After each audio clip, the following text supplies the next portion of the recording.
Hi friends, welcome to Vijayalakshmi kitchen. ನಾನು ಇವತ್ತು ನಿಮಗೆ ಸೋರೆಕಾಯಿಂದ ಹಾಲು ಸಾರು ಮಾಡೋದನ್ನು ತೋರಿಸ್ತೀನಿ. ತುಂಬ ಚೆನ್ನಾಗಿರುತ್ತೆ, ಆರೋಗ್ಯಕ್ಕೂ ತುಂಬಾ ಒಳ್ಳೆಯದು. ಜ್ವರ ಬಂದು ಬಾಯಿ ಕೆಟ್ಟಾಗ ಈ ರೀತಿ ಮಾಡ್ಕೊಂಡು ತಿಂದರೆ ತುಂಬ ಚೆನ್ನಾಗಿರುತ್ತೆ. ಇದನ್ನು ಯಾವ ರೀತಿ ಮಾಡೋದಂತ ನಾನೀಗ ತೋರಿಸ್ತೀನಿ. ಹಾಲು ಸಾರಿಗೆ ಬೇಕಾಗಿರೋಂಥ ಪದಾರ್ಥಗಳು: ಕಾಯಿಸಿರುವಂಥ ಹಾಲು, ತೆಂಗಿನಕಾಯಿ, ಮೆಣಸು, ಬೆಳ್ಳುಳ್ಳಿ ಮತ್ತು ಸೋರೆಕಾಯಿ. ನೋಡಿ, ಮೊದಲಿಗೆ ಸೋರೆಕಾಯಿನ ಸಣ್ಣದಾಗಿ ಹೆಚ್ಕೊಳ್ತೀನಿ. ನೋಡಿ, ಸೋರೆಕಾಯಿ ಈ ಸೈಜ್ ಇದ್ದರೆ ಸಾಕು. ಈಗ ಇದನ್ನು ಚೆನ್ನಾಗಿ ತೊಳೆದು ಇದನ್ನು ಬೇಯಿಸ್ಕೋಬೇಕು.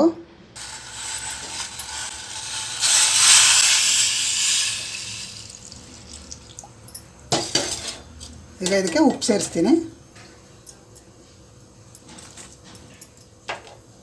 ಈಗ ಇದು ಬೇಯ್ತಾ ಇರಲಿ. ಈ ಮೂರನ್ನು ರುಬ್ಕೋಬೇಕೀಗ. ಈಗ ಇದನ್ನು ನುಣ್ಣಗೆ ರುಬ್ಕೊಳ್ತೀನಿ.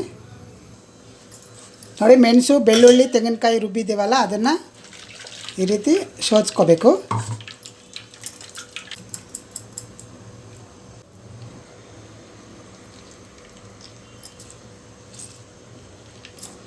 ನೋಡಿ, ಈ ರೀತಿ ಹಿಂಡಿ ತೆಗೆದುಬಿಡಬೇಕು.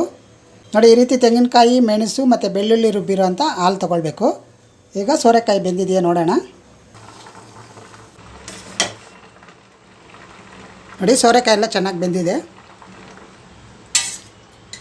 ನೋಡಿ, ಒಗ್ಗರಣೆಗೆ 1-2 ಸ್ಪೂನು ಎಣ್ಣೆ ಹಾಕ್ತಾಯಿದ್ದೀನಿ. ನೋಡಿ, ಎಣ್ಣೆ ಕಾದಿದೆ. ಸಾಸಿವೆ ಮತ್ತು ಸ್ವಲ್ಪ ಒಣಮೆಣಸಿನ್ಕಾಯಿ, ಕರಿಬೇವು, ರುಬ್ಬಿರೋ ಅಂಥ ಹಾಲು,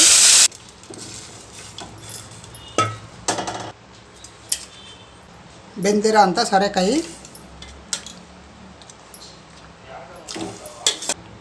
ರುಚಿಗೆ ತಕ್ಕಷ್ಟು ಉಪ್ಪು. ಇದು ಸ್ವಲ್ಪ ಒಂದು ಕುದಿ ಬರಬೇಕು.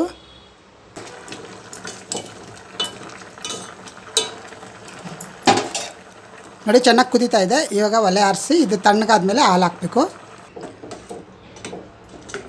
ಈಗ ಇದು ತಣ್ಣಗಾಗಬೇಕು. ನೋಡಿ, ಇವಾಗ ತಣ್ಣಗಾಗಿದೆ. ಇದಕ್ಕೆ ಹಾಲು ಹಾಕ್ತೀನಿ. ಕಾಯಿಸಿ ಆರಿಸಿರೋ ಅಂಥ ಹಾಲು.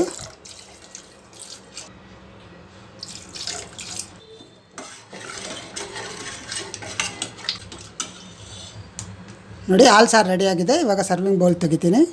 ನೋಡಿ, ತುಂಬ ರುಚಿಕರವಾದ ಹಾಲು ಸಾರು ರೆಡಿಯಾಗಿದೆ. ಇದು ಬಿಸಿ ಬಿಸಿ ಅನ್ನದ ಜೊತೆಯಲ್ಲಿ ತುಂಬ ಚೆನ್ನಾಗಿರುತ್ತೆ. ಇದೇ ರೀತಿ ನೀವು ಮಾಡಿ. ಆದಷ್ಟು ನನ್ನ ವಿಡಿಯೋನ ಲೈಕ್, ಶೇರ್, ಸಬ್ಸ್ಕ್ರೈಬ್ ಮಾಡಿ. ಪಕ್ಕದಲ್ಲಿರೋ ಬೆಲ್ ಐಕನನ್ನು ಒತ್ತಿ. ನನ್ನ ಎಲ್ಲ ರೆಸಿಪಿಗಳು ತಕ್ಷಣ ಬರುತ್ತೆ. Thank you.